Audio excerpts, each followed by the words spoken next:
My name's Leigh, this is my wife Rebecca. We were married on the 19th of August 2013 and it was a perfect sunny day. I think the wedding for us was more about family. We wanted all of our friends and family to celebrate with us on the day. Obviously there's traditional things that a girl wants, like a nice dress, nice food, but most importantly for us, I think it was just having the people that we love around us on our special day. I first met Pat when I moved into a house with my parents. We'd moved from Hoo to Strood, and we were probably about 2 years away from starting secondary school. She was our neighbour. Obviously at such a young age we were quite interested in our surroundings, and Pat had lots of chickens, a rabbit, a couple of dogs, and we noticed at the end of our garden, we had a really lovely big garden, and at the end of the garden there was a fence with a doorway in it. And we thought, how strange, there's a gate that leads into her garden. So one day we went through it, and from that day onwards she welcomed us into her lives.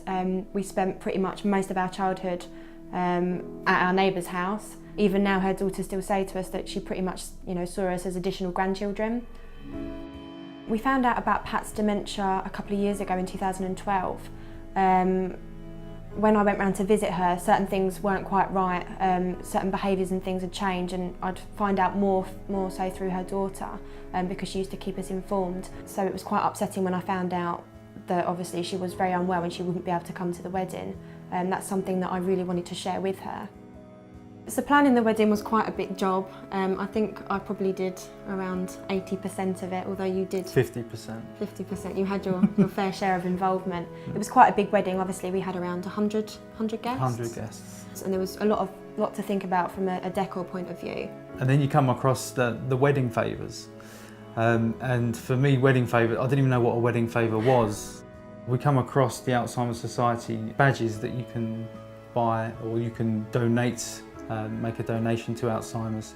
And we thought it was a really good idea because we realised that Pat wouldn't be able to come to the day, so it was a real tribute to her. It was our way of making Pat still feel involved, even though she couldn't be there. We had the badges on every single table, so there was a badge for everybody on the day. When I explained, it was probably one of the only rounds of applause I got, apart from the end of my speech. I know that Becca wanted someone to be here today, but she could not be, and that's the reason why you've got those badges in front of you. So we did make a donation to charity on behalf of Pat, and I'd like to thank Rachel and her family for being here as well. Thank you. Almost immediately people started putting them on, and it was creating a lot of conversation as well, wasn't it? Yeah. I think seeing everybody wearing the badges, immediately it kind of ignites something in here.